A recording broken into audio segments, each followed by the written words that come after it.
Hello students, this is session 19 that we are going to do. We've done so far session number 1 to session number 17 and I've skipped session number 18.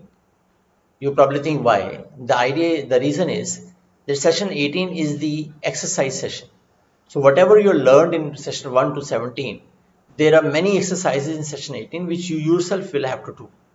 Kindly do those exercises. Answers have also been given at the back of the exercise. You won't have any problem.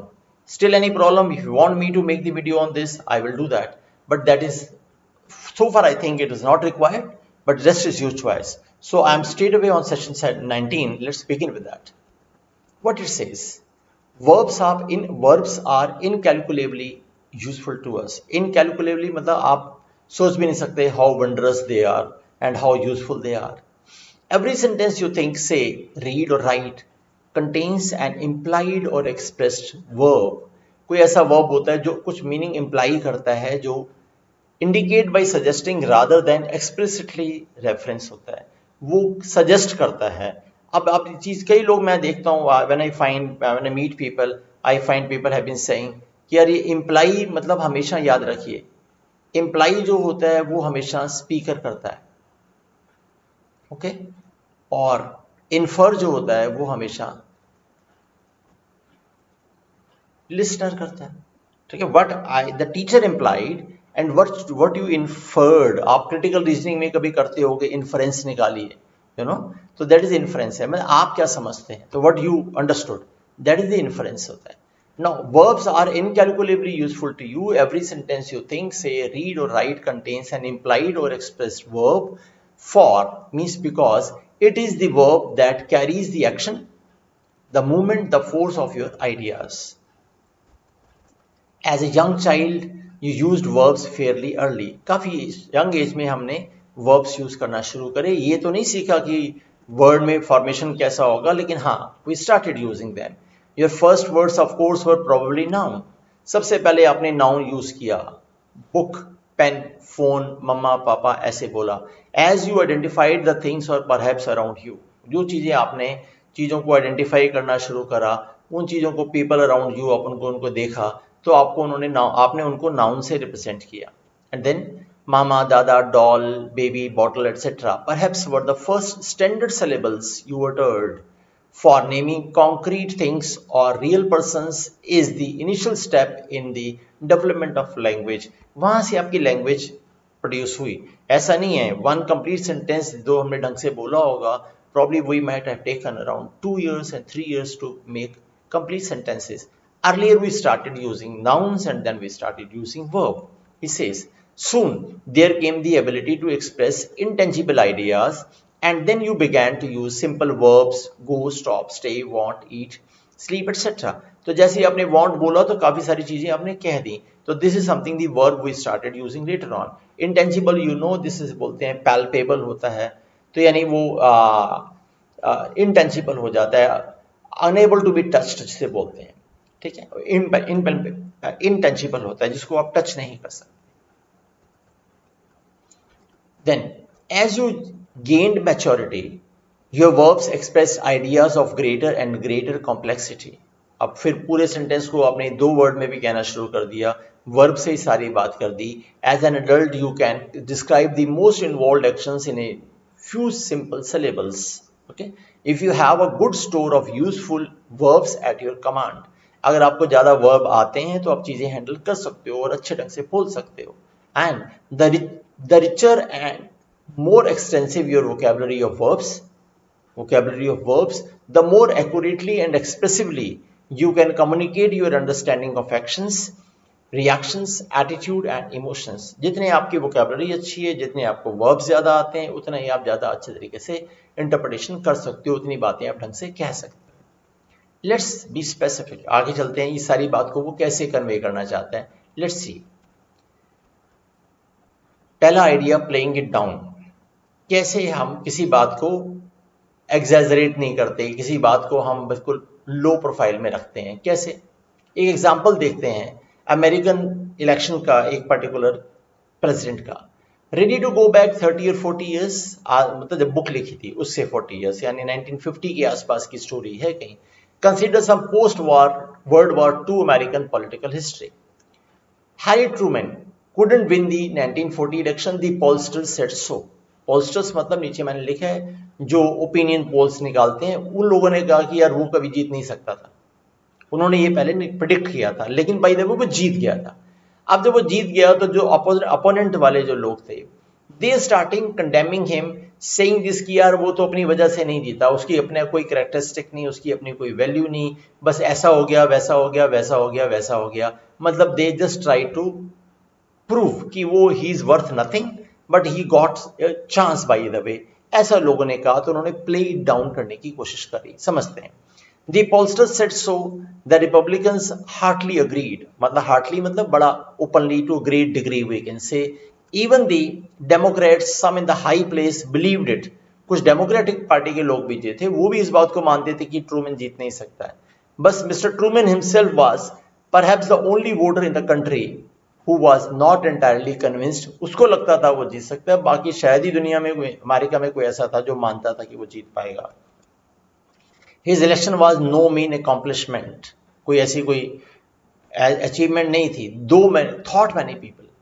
Pure accident, उसने कोई effort नहीं करा कि बहुत टक्कर मारी हो तो जीत गया हो, भाई बहुत मैसिव काम करा, नहीं, ये तो बस लक की बात है यार, वो जीत गया। लोगों ने कहा if 1 out of 12 voters in a few key states had changed his vote, Harry could have gone back to selling ties, one Republican apologist pointed out. यानी रिपब्लिकन पार्टी का दूसरा बंदा था, तो उसने भी ये कहा अरे यार ये तो वैसे ही हो गया, एक वोट भी इधर उधर हो जाती हर स्टेट में, हर 12 में से एक, तो कुछ नहीं होता।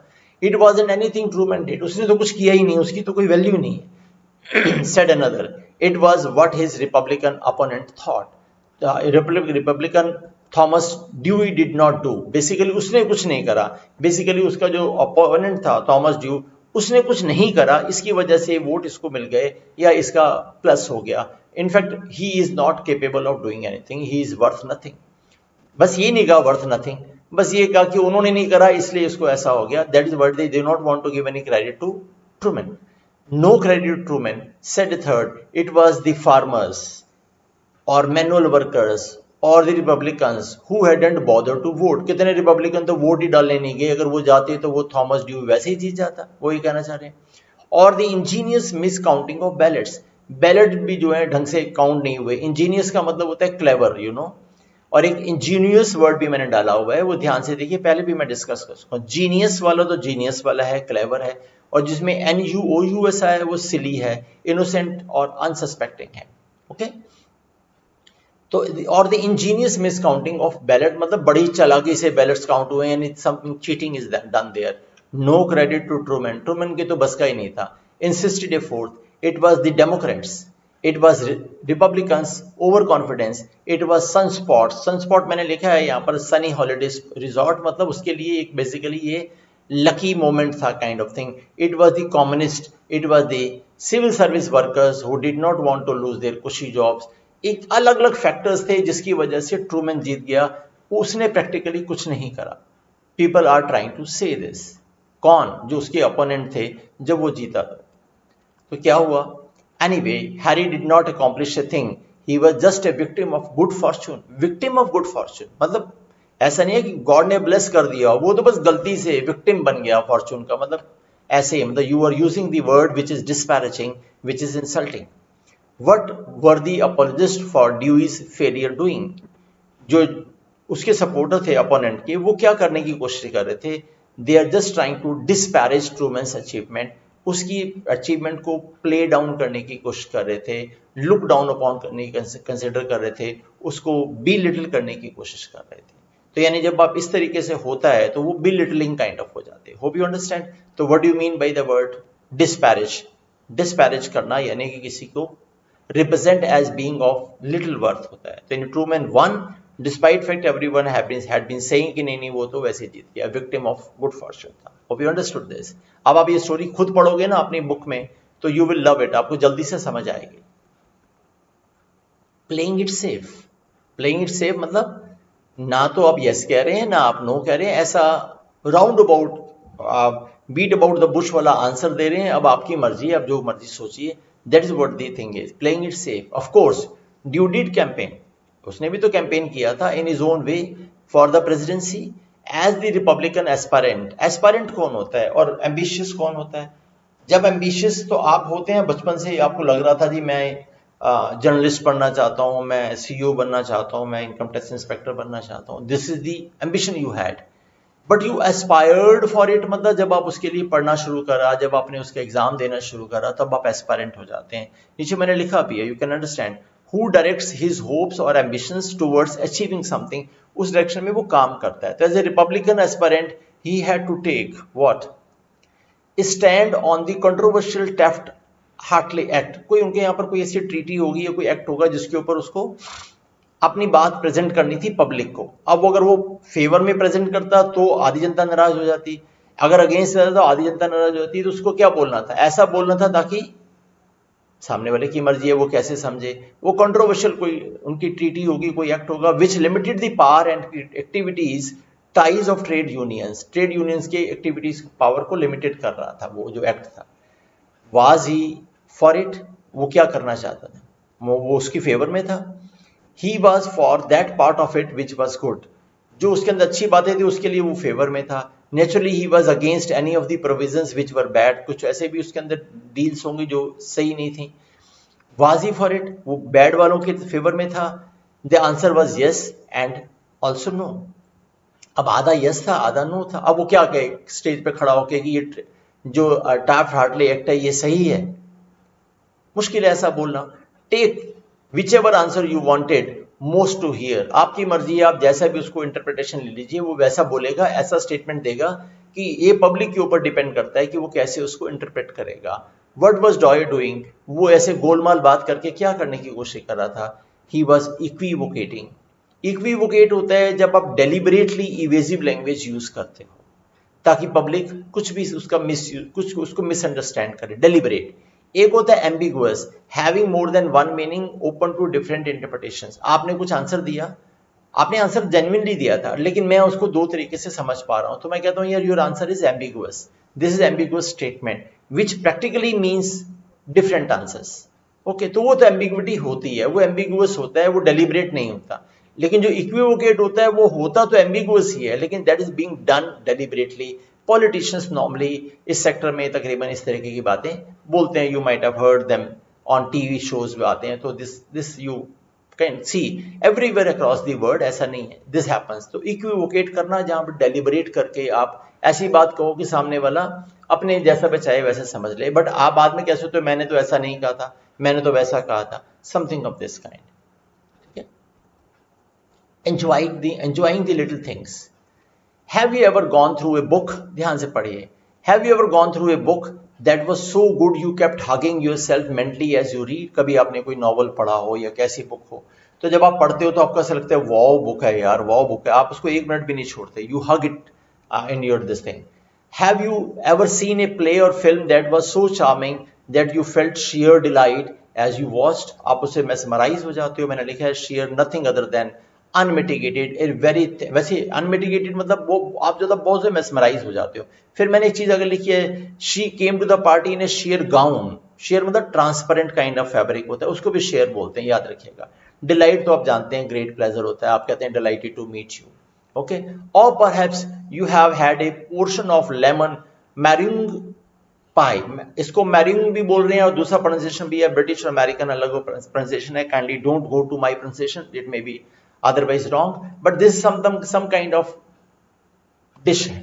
तो यानी आप लेमन मैरिंग पाई खा रहे हो तो उसके बारे में आप सोच रहे हो, you have a portion of this particular pie, light and airy and mildly flavoured, आपके सामने पिक्चर मैंने बना के दी है, and with a flaky delicious crust that was the last word in gustatory enjoyment. Gustatory enjoyment मैंने लिखा है an action relating to the faculty of tasting, मतलब टेस्ट करेंगे तो मतलब सबसे बढ़िया चीज आपने आज तक वैसी खाई हो, ये आपके मुंह में पानी आ जाए अगर आप उसके बारे में सोचें तो क्या हो रहा है? Now notice the examples जो मैंने I have used above. He says, I have not spoken of books that grip you emotionally, of plays and films that keep you on the edge of your seat in suspense, or of the food that satisfies a ravenous hunger. Ravenous का मतलब मैंने लिखा हुआ है extremely hungry, यानी मैंने तो किसी बुक का नाम नहीं लिया, मैंने किसी डिश का नाम नहीं लिया, मैंने कोई मूवी का नाम नहीं लिया, बस These would offer quite a different, perhaps more lasting and memorable type of enjoyment. लेकिन मैंने बोलते ही आपके दिमाग में ऐसा memorable kind of lasting enjoyment आ गया था. Type of enjoyment I have detailed rather mental or physical stimuli that excite enjoyable but not too sharply a delightful novel, a charming play, a delicious dessert. मेरे बोलने का तरीका ऐसा था कि आपके दिमाग में वो चीज चलने लगी. You started thinking of that movie, you started thinking of dish. तो यानी आपके दिमाग में हमने आपको क्या करा, ट्रिगर कर दिया. ट्रिगर के लिए वो वर्ड होता है how do such things affect you, they titillate you. नीचे मैंने लिखा है एक्साइट करती हैं, इंटरेस्ट करती हैं, टिकल कर देती हैं, यानी वो आपके अंदर ट्रिगर कर दिया. That is something we say, it is like titillate करना होता है. ओके मैं कई बार अपनी क्लासेस में भी बोलता हूँ कि एक सरोगेट एडवर्टाइजमेंट होती है. टीवी पर लिकर की एड नहीं आ सकती, लेकिन बकाडी का सोडा की एड तो देता है ना, मैकडबल की सोडा की एड या उसके वाटर की एड तो दे देता है. तो यानी वो क्या करता है, he just trying to titillate the fellow. जो देख रहा होता है, जो पीने वाला होता है, उसको एकदम से ट्रिगर हो जाता है, वो पहुंच जाता है लेने के लिए, या जैसे भी घर में रखी होगी तो पिएगा. यानी आपने उसको इस तरीके से कहकर टिटलेट कर दिया, इस तरीके से शो कर टिटलेट कर दिया. टिटलेटिंग इज समथिंग एक्साइटिंग और किसी के अंदर टिकल कर देने वाला होता है. Okay understand. और स्टिमुली मैंने लिखा है something that promotes activity, interest और enthusiasm. Many of you know this. Stimulus होता है, उसका प्लूरल स्टिमुली है. तो यानी we just try to give you a mental image, जिससे फिर आप एक्साइट हो जाते हैं, आपके अंदर वो इंटरेस्ट डेवलप हो जाता है. That is what is trying to say, titillate करना होता है. Hero worship, you know this. You know how the teenagers of an earlier generation adored, idolized, and overwhelmed Frank Sinatra, Elvis Presley, the Beatles. ये मेरे time के लोग हैं. जैसे आज की डेट में आप जेम्स बॉन्ड या किसी और प्लेयर की बात करते हो, या जो भी हमारे एक्टर्स हैं उनकी बातें करते हो. पुराने ज़माने में ये वाले बैंड और ये वाले लोग काफ़ी फेमस होते थे. जब वो 1950 की बात लिख रहा है तब वो बात कर रहा है. एडोर्ड का मतलब भी लाइक करना है. आइडोलाइज आप समझते हो, आप उसे अपना आइडल मान लेते हो. ओवरवेल्ड हो जाना होता है जब तुम कैरिड अवे हो जाते हो. ठीक है ना. जिस टाइम के हम लोग हैं, मैं अपनी बात करता हूँ तो Amitabh Bachchan, Shahrukh Khan, these are the people. अगर कहीं आ गए होंगे तो हम स्कूल छोड़ के भाग गए होंगे और वहां जाकर देखने लगे कि अमिताभ बच्चन आए समथिंग, तो हमने उनको आइडलाइज किया. ठीक है. तो दैट इज अडोर. मतलब अडोर मतलब आपने लिखा हुआ है love and respect, deeply worship, venerate. अपने कमरे में पोस्टर लगा दिया भैया, बस धूप बत्ती नहीं किया. वो भी कर सकते हैं, किसी ने करा होगा मेरे जैसे ने, कोई बड़ी बात नहीं है. तो ऐसे वाले मतलब समथिंग लाइक दिस ओनली, ये हीरो वर्शिपिंग हम करते थे. End of course you know how certain people fall all over visiting celebrities. आपको तो पता ही है, जब सेलिब्रिटीज को लोग देखने जाते हैं एक झलक पाने के लिए पागल हो जाते हैं, है ना. Visiting celebrities, best selling authors, most publicised artist और फेमस एंटरटेनर्स, इनको देखने के लिए भीड़ उमड़ जाती है. दे show them ingratiating, almost servile attention, worship and flatter them fulsomely. देखो ध्यान से नीचे वर्ड, मैंने सारे वर्ड देखो आप. सेलिब्रिटी तो जानते हैं आप, फेमस पर्सन होता है. इंग्रेशिएट करना, flatter too much in order to please someone. नहीं, अब वो लोग आवाजें मार रहे होते हैं उसके नाम की, वो चाहे सुन भी रहा ना, लेकिन हाँ इंग्रेशिएट करते हैं. Servile, excessively willing to serve और please others, that is servile होता है. सर्विलिटी होती है, बहुत लोली हो जाता है, मतलब किसी के पाँव में पड़ जाना, वैसे वाला सर्वाइल होता है. And then we say fulsomely. Fulsome is flattering to a great degree. ठीक है. अब देखो यहाँ पर नीचे एग्जाम्पल में नीचे एक स्टार मार्क करके दे रखा है. फुलसम does not mean despite its appearance, fully or completely. देखने में तो फुलसम मतलब फुल जैसा लगता है. rather offensive because of excessiveness or insincerity, often in reference to compliment, praise, admiration और flattery. ये भी किसी की जैसे भक्ति करने वाली बात आ गई है ना, किसी को बहुत ज्यादा आप होते हैं, वो फुलसम लिए. इसका फुल से कोई लेना देना नहीं है. It is praising someone insincerely है. Okay, this what the word is. How do we say it is a single word. इस सारी बात को हम क्या बोलें जो इस तरीके का हमारा एक्ट है. What is the word you would like to say. That is adulate such people. तो जब आप किसी को एड्यूलेट करते हो तो इसका मतलब आप जरूर से ज्यादा उसको क्या नाम है, एडमायर करने लग जाते हो. दो it is not exact, it is not sincere. ठीक है, एक आदमी ने अच्छी एक्टिंग करी है किसी मूवी में तो ठीक है, इट इज ऑल राइट, लेकिन आप जान देने वाली बात कर देते हो तो वो फिर कहीं ना कहीं something cross the thin line, writer is trying to say जब आप एक्सेसिव किसी को एड्यूलेशन, एक्सेसिव किसी का प्रेज करते हो more than required, we call it adulation होता है। Hope you understand. और भी कई सारे वर्ड बताए हैं, ऐसी बात नहीं, इंग्लिशिएट भी वही है, सर्वाइल भी वही है, एडोलाइज भी वही है, you can understand these words are the same. लेकिन ओवरऑल इन सब चीजों में जब आपने किसी के लिए ऐसा कोई एक्ट करा तो वैसे that is known as adulation, you are trying to adulate the fellow. Is it okay? चलिए, एक्सेंचुएटिंग द नेगेटिव, एक्सेंचुएट करना नीचे लिखे है टू मेक मोर नोटिसेबल और प्रोमिनेंट, नेगेटिव को आप हाईलाइट करते हो। जैसे what does the doctor say to you if you have low blood sugar? क्या कहता है? No sweets, no pastries, no chocolate cake, no आइसक्रीम। Your morale dropping lower and lower as each favorite goodie is placed on the forbidden list. जैसे doctor कहता रहता है ये नहीं खाना, ये नहीं खाना, ये नहीं खाना, तो आपका जो कॉन्फिडेंस लेवल है वो लो होता जाता है कि अरे यार मेरी फेवरेट डिश तो मैं खा ही नहीं पाऊंगा। That is moral. आगे लिखे वर्ड देखिए, ये मॉरल नहीं है, मैंने नीचे मॉरल भी लिखा है।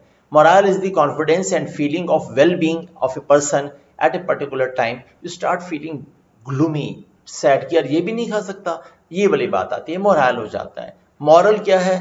एथिक्स होते हैं, मॉरल वैल्यूज होते हैं, you know it well. Concerned with the principles of right and wrong behaviour. Why I write moral के साथ मॉरल लिख देता हूं, आप कहोगे हमें तो पता है, तो ठीक है सर, आपको पता है तो आप ग्रेट हैं, नहीं पता है तो आप पढ़ लीजिए। और आपकी आंखों के सामने कई बार मोरल और मॉरल में मीनिंग पता नहीं चलता। English is a deceptive language. Kindly don't ever feel कि जी मैं बहुत इंटेलिजेंट हूं। ठीक है, आप इंटेलिजेंट है, परफेक्टली ऑल राइट, लेकिन फिर भी थिन लाइन में गड़बड़ हो सकती है, तो इसे मोरल और मॉरल में फर्क समझ के रखिए।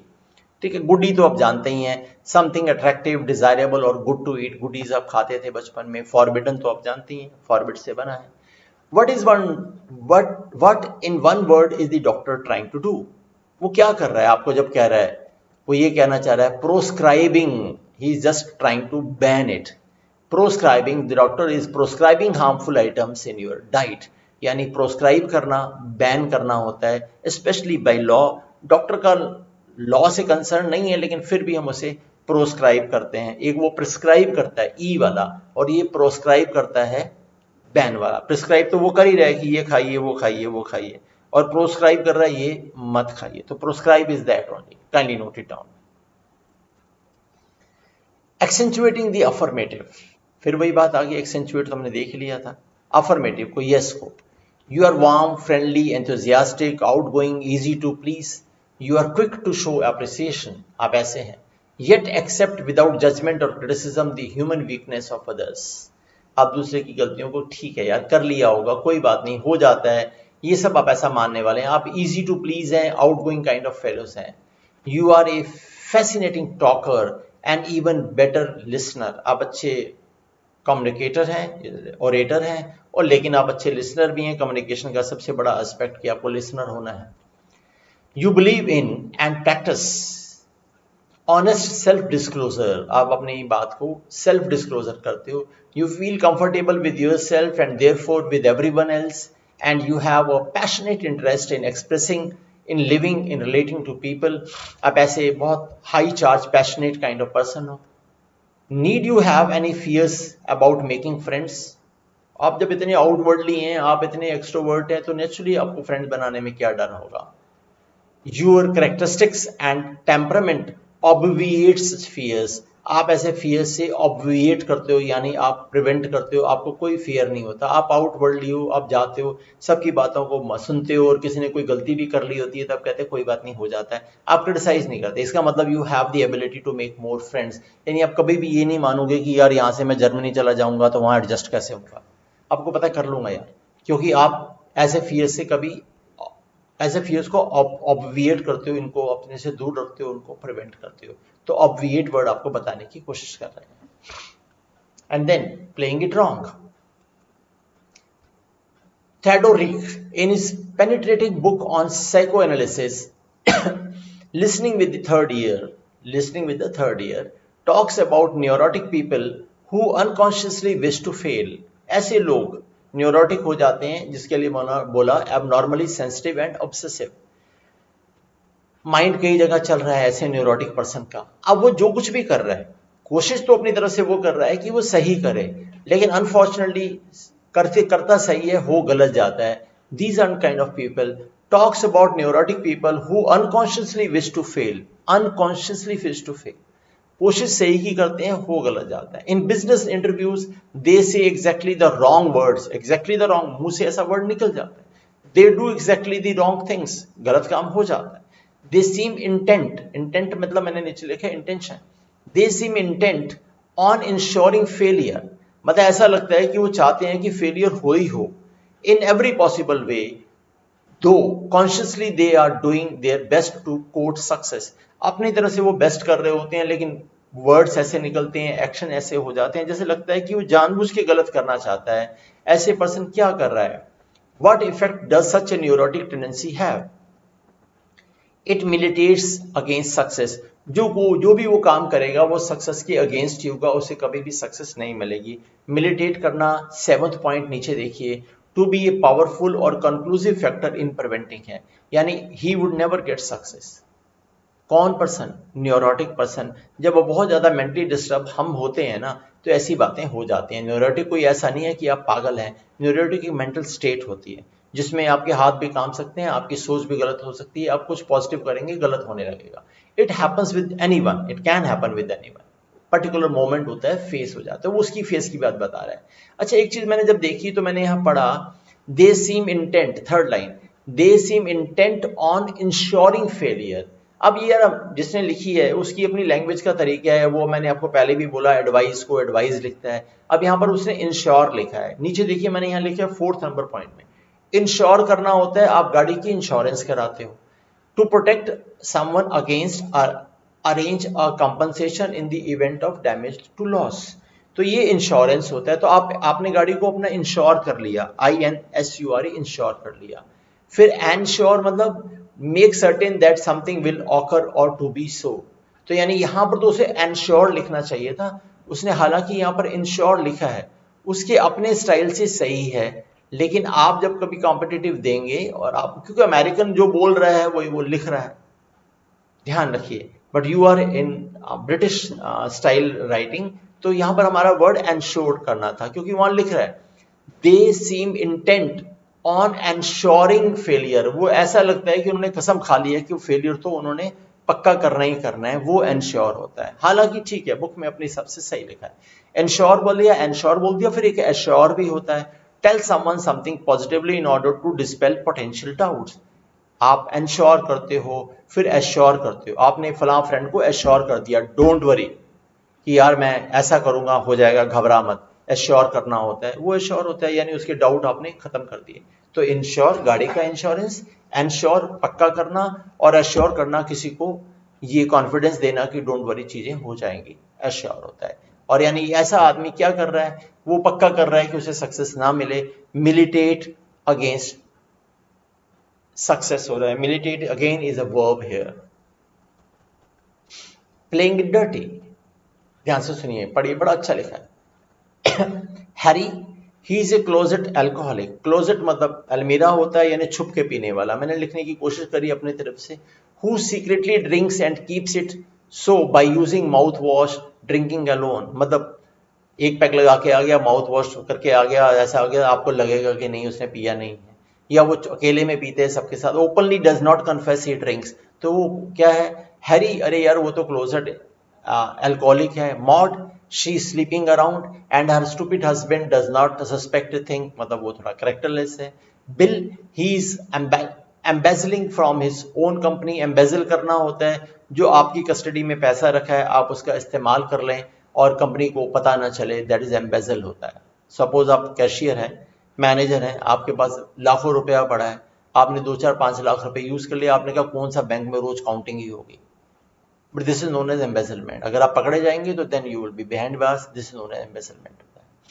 Paul he is a child molester, okay, you know, sexually abuse करना। Tom you don't know what he is a notorious wife beater, means ये जो स्टेटमेंट्स हैं सारी कहीं ना कहीं किसी के अगेंस्ट नेगेटिव टॉक की नहीं है। What is this character doing, ये आदमी क्या कर रहा है, ही इज मलाइनिंग एवरीवन, मलाइन करना, किसी की छवि को, किसी की इमेज को खराब करने के लिए ऐसी स्टेटमेंट देना मलाइन करना होता है। Speak ill of, evil in nature और इफेक्ट होता है।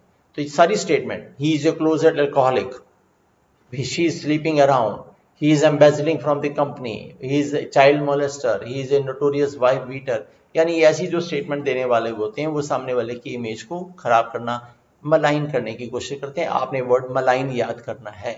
ओके, ये जो लिखा है ना, जिसको हम हिंदी में बोलते हैं जो कथा बांची है, ये जो हम पढ़ते हैं, इससे क्या होता है, धीरे धीरे दिमाग में रहता है।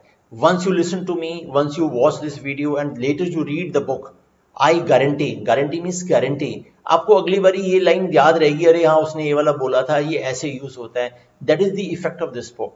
आई होप आप आधे से ज्यादा बुक पढ़ चुके हैं मेरे साथ, you know what is the impact. I don't have to like adulate so much, you know. Giving the benefit of any doubt, yeah, do you think it is all right to cheat on your income tax? आपको क्या लगता है, income tax तो देना ही चाहिए, cheat तो नहीं करना चाहिए? At least just a little, it's wrong of course, but doesn't everybody do it? कहता चीट करने में क्या यार, सब जने करते हैं, मैंने भी कर लिया तो क्या हुआ, आप ऐसा कह दें। How do you feel about marital infidelity? Marital मतलब जो मैरिज में होती है, और इनफाइडल होना होता है द एक्शन और state of being sexually unfaithful होता है, तब इनफाइडल हो जाता है। हस्बैंड वाइफ के अंदर जो रिलेशनशिप होता है वो फाइडेलिटी का होता है, यानी वो बिलीव वाला। तो how do you feel about marital infidelity? Are you inclined to overlook the occasional philandering of the male? Philander आपको पता है, हमने बोला था जो प्ले बॉय होता है, जो रिलेशनशिप तो कई जगह पर रखता है लेकिन मैरिज कहीं नहीं करता, ऐसे वाला कि हस्बैंड आपका जो है वो कई जगहों पर इधर उधर रिलेशनशिप रखे हुए हैं। Are you inclined to overlook, आप बॉदर नहीं करेंगे the occasional philandering of the male partner, since after all to invent a cliche, अगर मैं पुरानी बात को मैं दोहराऊं, men are essentially polygamous by nature. क्या फर्क पड़ता है यार, आदमी तो होते ही हैं इतने, वो तो पॉलीगैमस होते हैं। ऐसी वाली सोच मैं दोबारा से रिपीट करूं, ये मैं कहूं तो क्या होगा? If your answer are in the affirmative, अगर कहते हैं हाँ हाँ कोई बात नहीं कोई बात नहीं, how are you reacting to such legal और एथिकल ट्रांसग्रेशंस? देखिए एथिकल मतलब जो एथिक्स से, प्रिंसिपल से है, ट्रांसग्रेसिव का मतलब होता है go beyond the limits set by a moral principle. आप जो भी हमने मॉरल प्रिंसिपल की बातें की थी, एथिकल ट्रांसग्रेशंस के बियॉन्ड आप जा रहे हो, आप क्या कर रहे हो, यू कंडोन देम, आप गलतियों को एक्सेप्ट कर रहे हो, आप कह रहे हो कोई बात नहीं कोई बात नहीं कोई बात नहीं, तो यानी आप उसको कंडोन करते हो। यानी when you forgive a wrong, when you forgive a wrong, you are basically trying to condone the person. किसी के बच्चे ने मान लीजिए पड़ोसी की गाड़ी का शीशा तोड़ दिया, पड़ोसी कहने आ गया, तो उसके माँ बाप जो है, बल्कि वो पड़ोसी को कह रहे हैं अरे तुम तो गाड़ी लगाते हो वैसे लगाते हो, हमारे बच्चे ने तो कुछ नहीं किया, बच्चे तो तोड़ ही देते हैं।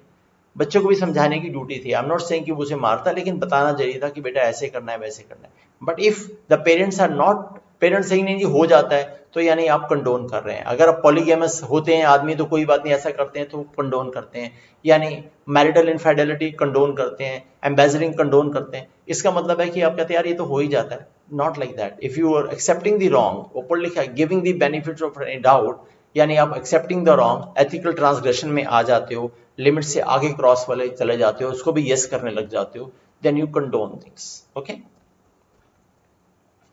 Changing hostility, what?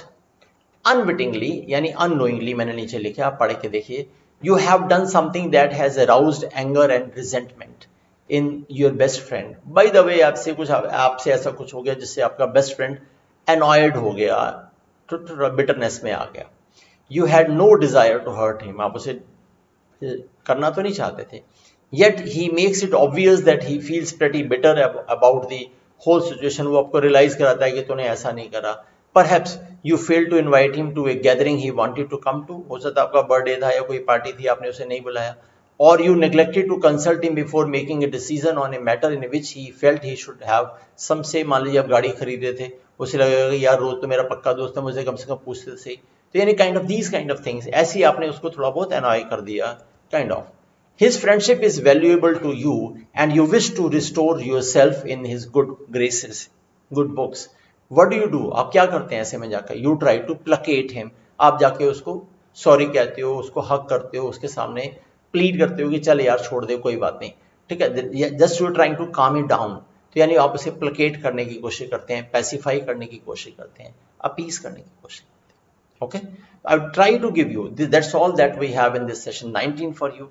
I try to give you many words, around 10 words, along with many words within the chapter that are immensely important for you. Condone आपको याद रहना चाहिए, malign आपको याद रहना चाहिए. These kind of words when you have back of the mind, I think you start using them in your daily routine also. Kindly do the exercise after section 19 and we'll meet again in session 20. Thank you very much for being with me. God bless you all.